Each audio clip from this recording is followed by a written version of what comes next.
Welcome, my amazing friends. Today, I bring you a story that will touch your heart, inspire your soul, and teach you powerful lessons about life, success, and never giving up.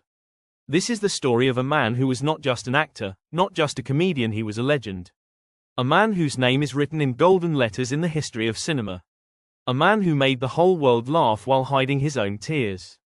His name, Sir Charles Spencer Chaplin, but we all know him as Charlie Chaplin. No one, absolutely no one, can match his greatness. His work is timeless. His comedy is universal. His life is a lesson in perseverance, creativity, and the power of never giving up. Even today, decades after his time, he lives in our hearts. His movies still bring joy, his struggles still inspire, and his story, oh, my friends, his story will show you that no matter how hard life gets, you must keep going. This is not just a story, this is a journey. A journey of pain, rejection, poverty, success, and immortality. Watch till the end, because this story is perfect for your English learning and will motivate you like never before. Are you ready? Let's begin. Charlie Chaplin was born in the heart of London, England, on April 16, 1889. His parents, Hannah Chaplin and Charles Chaplin Sr., were both performers in the world of music and theatre. They entertained crowds, sang songs, and lived for the stage, but life had different plans for young Charlie. His father was an alcoholic, a man who drank himself into oblivion. He abandoned his family when Charlie was just a little boy. His mother, Hannah, was left alone to raise two children, Charlie and his older half-brother, Sidney. And if you think life was kind to them, you are wrong. They lived in poverty, extreme, unbearable poverty. Sometimes, there was no food on the table. Sometimes, Charlie had to go to bed hungry. Sometimes, his mother would pretend to eat just so her children could have a little more. They moved from one small, dirty room to another. They lived in fear of being thrown out, but Charlie, he was a child. And children, no matter how hard life is, still find ways to smile. Charlie's mother, Hannah, was a talented singer and actress. She performed in theaters, hoping to earn a few pennies to feed her children. Charlie loved watching her. He would sit backstage, mesmerized, dreaming of one day standing in front of an audience, but fate struck again. One terrible night, while performing in a theater, Hannah lost her voice. She could not sing. She tried, but her voice was gone. The audience shouted. They threw things at her. They wanted her off the stage, and then, something magical happened. A little boy just 5 years old walked onto the stage. Charlie. He picked up the microphone. He sang. He danced, and the crowd, they roared with laughter. They clapped. They cheered. That was the first time Charlie performed in front of an audience. The first time he felt the magic of making people laugh, and deep inside, he knew, this is what I was born to do. But life was cruel. After many years of being poor, hungry, and sad, Charlie's mother lost her mind. She was sent to a mental hospital. Charlie and his brother were left alone with no family, no money, and nowhere to go. They became street children, wandering, begging, fighting for survival. Imagine this, a small boy, cold and hungry, walking the streets of London, looking through trash cans for food. That was Charlie Chaplin, but did he give up? No. Did he lose hope? Never. He kept going because he had a dream, and, my friends, this is where his real journey begins. Charlie Chaplin was now just a small, hungry, and abandoned boy walking the streets of London. He had no home, no parents to care for him, no money, and no idea where his next meal would come from. He and his older brother, Sidney, were forced to live in workhouses, terrible places where poor people were sent to work in exchange for food and shelter. These places were cold, cruel, and full of suffering. Charlie was just 7 years old when he first entered one of these workhouses. Imagine a child so small, so innocent, being thrown into a world of hard labor and pain. He was separated from Sidney and sent to another workhouse, alone, and when he finally returned to his mother, she was even sicker than before. Her mind was slipping away. Sometimes she didn't even recognize Charlie. Charlie watched as doctors dragged her to a mental hospital. He screamed. He cried. But he was powerless. She was gone. Charlie was truly alone, a boy with a dream, but even in his pain, he had something powerful inside him, a dream. Charlie wanted to perform. He wanted to be on stage, just like his mother. He wanted to make people laugh, to entertain them, to bring joy to a world that had been so cruel to him. But where would a poor, homeless boy go? How would he even start the first steps toward the spotlight? Charlie knew he had only one option, to work and fight for his dream. He was still a child, but he started looking for small jobs. He washed dishes, delivered newspapers, and even worked as a toy maker. But no matter what job he did, his heart was always on the stage. Then, one day, he saw a group of street performers acting and making people laugh. Something inside him told him, this is it. This is my chance. So, he joined them.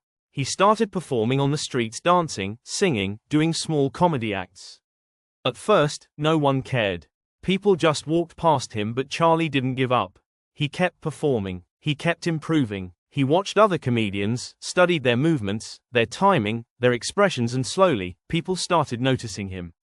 They stopped to watch. They started laughing. And for the first time in his life, Charlie felt something magical. He had the power to make people happy. At the age of 14, Charlie got a huge opportunity. He was hired by a theatre group called the 8 Lancashire Lads. It wasn't much, he was just a small part of the group, but it was a start. He worked harder than anyone. He learned every move, every trick. He practiced day and night, and his talent, it shined.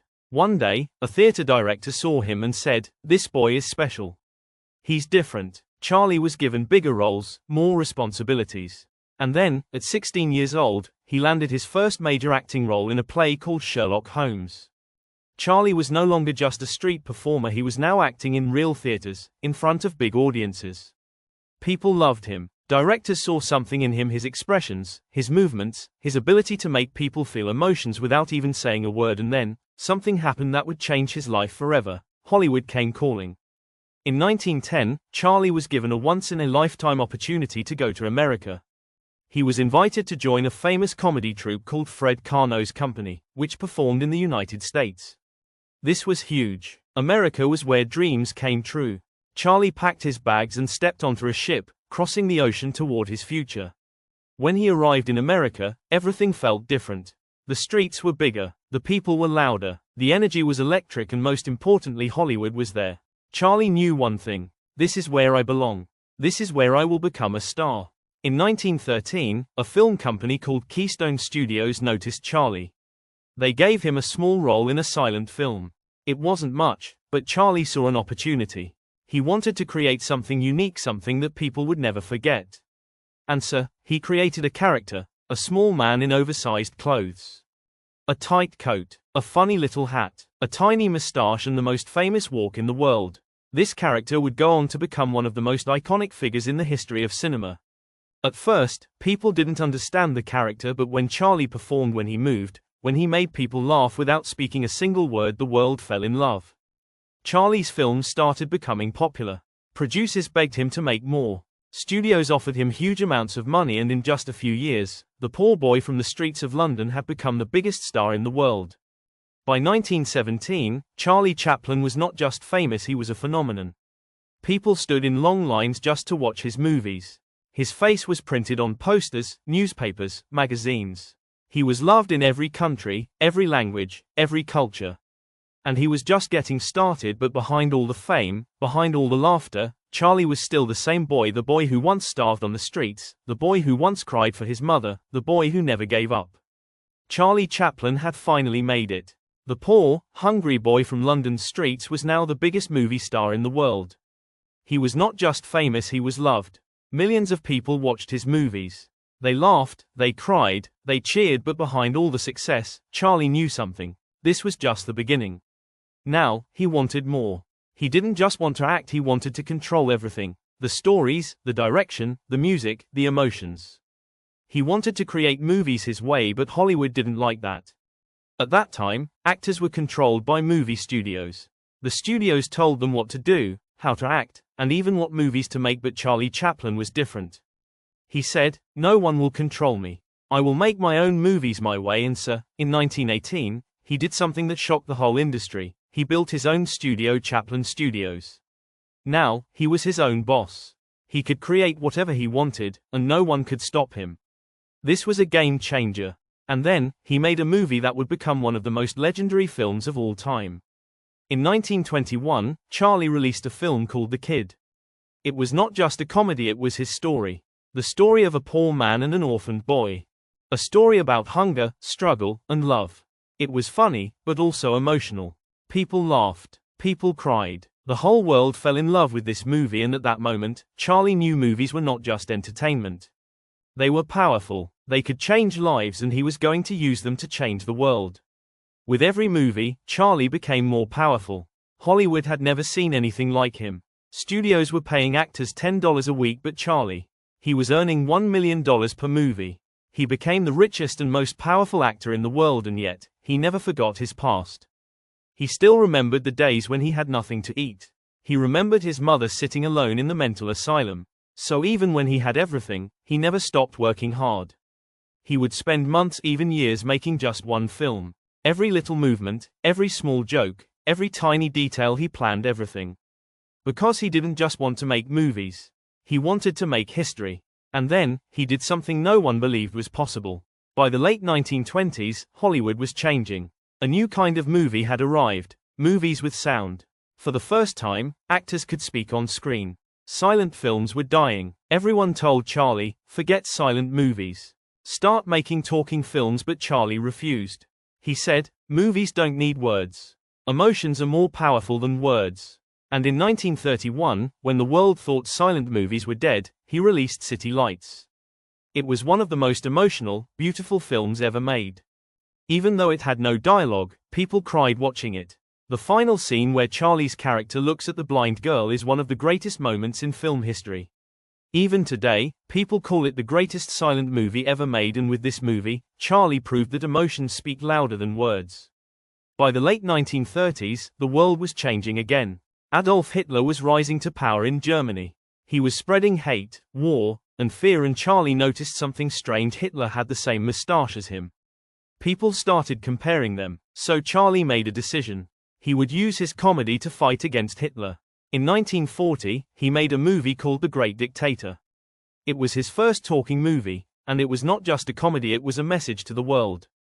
In the final scene, Charlie gives a speech, one of the most powerful speeches in history. We think too much and feel too little. More than machinery, we need humanity. Let us fight for a world of reason. Let us fight for freedom. The world listened. The speech became legendary. Even today, it is watched by millions of people. It was proof that Charlie was not just a comedian. He was a fighter, a voice for the people, but Hollywood didn't like this. Charlie was too powerful, too independent, and some people didn't like his political messages. So, they turned against him. They accused him of things he never did. They spread lies about him, and finally, in 1952, they forced him to leave America.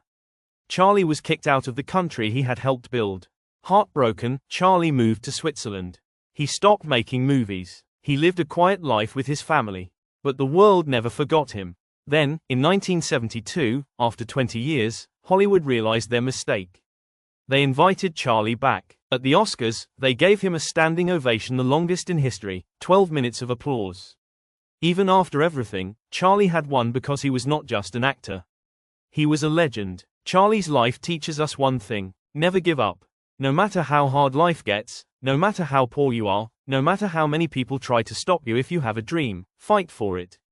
Charlie was a homeless boy with nothing, but he became the most loved man in the world. But behind his fame, his success, and his laughter, his personal life was full of struggles. People betrayed him, governments turned against him, and even after his death something shocking happened. Now, we will reveal his complicated love life, his biggest betrayals, his final years in Switzerland, and the shocking story of how his dead body was stolen from his grave. Charlie Chaplin was a genius, but in love, he was very complicated. He fell in love too easily, and many times, his relationships ended in pain and drama. Charlie was married 4 times in his life. His first 3 marriages failed. Each time, the woman left him, took his money, and sometimes even took him to court. People started saying, Charlie can make the whole world happy, but he cannot find happiness in love. But then something changed. In 1943, when Charlie was 54 years old, he met Una O'Neill. She was just 18 years old. People said, she is too young for him. But Charlie didn't care. For the first time, he had found true love. Una became the most important person in his life. She stood by him when the world turned against him. She was his best friend, his love, his everything. They stayed together until the very end, and despite the age gap, they were truly happy. They had 8 children together. For the first time, Charlie had a real family. And there, in Switzerland, he lived his final years for 25 years. Charlie lived in a beautiful house in Switzerland. It was peaceful, it was quiet. He spent time writing, reading, and playing with his kids. He would walk in his garden, thinking about his past, his struggles, and his journey. Sometimes he would watch his old movies and laugh. Even though he was away from Hollywood, he was not forgotten. People all over the world still loved him. On December 25, 1977, the world woke up to sad news: Charlie Chaplin had died in his sleep. He was 88 years old. It was Christmas Day. The world went silent. A man who had made billions of people laugh was gone. People cried. Every country in the world paid tribute to him. Newspapers wrote, "The world has lost its greatest comedian," but then something shocking happened. 3 months after his death, something unbelievable happened. One night, a group of thieves broke into his grave. They dug up his coffin and they stole Charlie Chaplin's body. Yes, his dead body was kidnapped. The thieves wanted money. They demanded $600,000 from his family. But Una, his wife, refused. She said, Charlie would have laughed at this situation. For weeks, the world was shocked. Where was Charlie Chaplin's body? Then, after a huge police investigation, the thieves were finally caught. They were 2 poor men from Eastern Europe. They had stolen the body to escape poverty. Finally, Charlie's body was returned to his family. And this time, they buried him in a stronger, cement-covered grave so that no one could ever steal him again. Even though Charlie Chaplin died in 1977, he is still alive. Every time we laugh, he is there. Every time we watch a great movie, he is there. He taught us that life is not just about money, success, or power. Life is about laughter, love, and never giving up. Even when he had nothing, he never lost hope. Even when the world turned against him, he never stopped fighting. Charlie Chaplin is not just a name, he is an emotion. He is the greatest comedian in history, and his story will inspire generations to come. So if he can do it, so can you. Dream big, work hard, and one day, your story will inspire the world. Charlie Chaplin's story is over, but his lessons, his movies, and his spirit will live forever. If you love this story, share it with the world, because Charlie's message must never be forgotten, and always remember his most famous words. A day without laughter is a day wasted. Thank you, Charlie. We will never forget you.